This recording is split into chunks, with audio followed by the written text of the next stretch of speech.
नमस्कार दोस्तों, yes CP channel पर आपका स्वागत है। चालू करते हैं आज की कहानी। कहानी सही फैसला।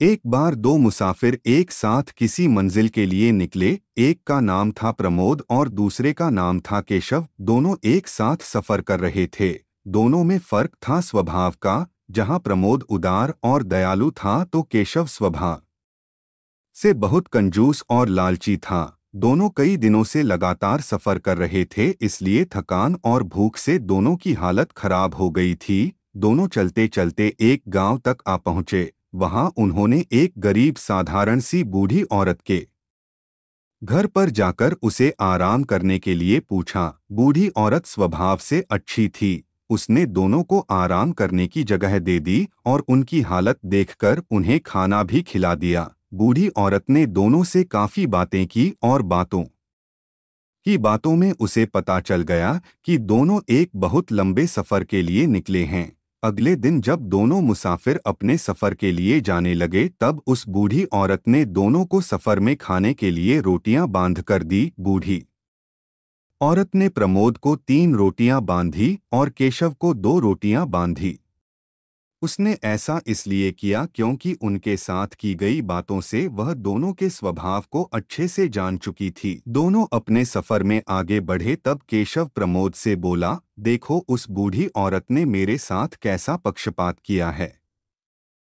उसने तुम्हें 3 रोटियां और मुझे सिर्फ 2 रोटियां दी है। प्रमोद ने उसे समझाते हुए कहा, कोई बात नहीं दोस्त, यह 5 रोटियां हम दोनों के लिए काफी है। शायद हम इतनी खा भी नहीं पाएंगे। अगर तुम्हें लगेगा कि तुम्हें और चाहिए तो हम मेरी तीसरी रोटी को आधी बांट कर खा लेंगे। दोनों ने अपना सफर जारी रखा। वो दोनों एक जंगल के पास तालाब देखकर वहां आराम करने के लिए रुके और वहीं पर उन्होंने अपनी रोटियां खाकर पानी पीकर थोड़ा आराम करने का मन बनाया। उन दोनों ने अपनी रोटियां खानी शुरू ही की थी कि तभी वहां एक और तीसरा मुसाफिर जिसका नाम मनोज था आ गया। मनोज दोनों से बोला, दोस्तों में बड़े लंबे सफर पर निकला हूँ और अब इस बड़े से जंगल में पूरे 40 घंटों से सफर कर रहा हूँ। यहाँ आसपास कोई घर नहीं है जिससे मैं खाने के लिए मदद मांग सकूँ। अगर आप लोग मुझे अपने साथ खाना खाने दे तो मैं उसका मोल जरूर चुका दूंगा।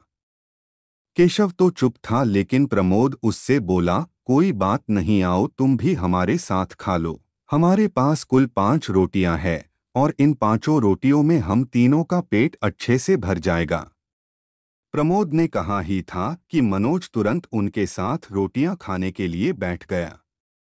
प्रमोद ने सभी रोटियों को तोड़कर 3-3 हिस्से किए।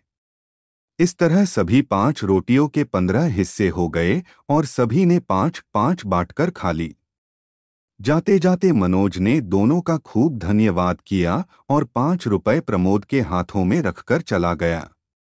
मनोज के जाने के बाद प्रमोद ने उन 5 रुपयों में से 3 रुपए खुद रखे और 2 रुपए केशव को दिए। केशव फिर से नाराज हो गया। उसने कहा, मनोज ने यह पैसे उसकी मदद करने के लिए दिए थे, ना कि इसलिए कि हमने उसको रोटियां बेची थी। केशव प्रमोद को बुरा भला कहने लगा। प्रमोद को पैसों से ज्यादा फर्क नहीं पड़ता, लेकिन केशव की बातें सुनकर उसे भी गुस्सा आ गया। दोनों ने तय किया कि पास वाले गांव में किसी समझदार आदमी से इसका फैसला करवाया जाए। दोनों नजदीक के एक गांव पहुंचे। वहां पर गांव के सबसे समझदार आदमी के बारे में पूछने पर सभी ने वहां के सरपंच का नाम लिया।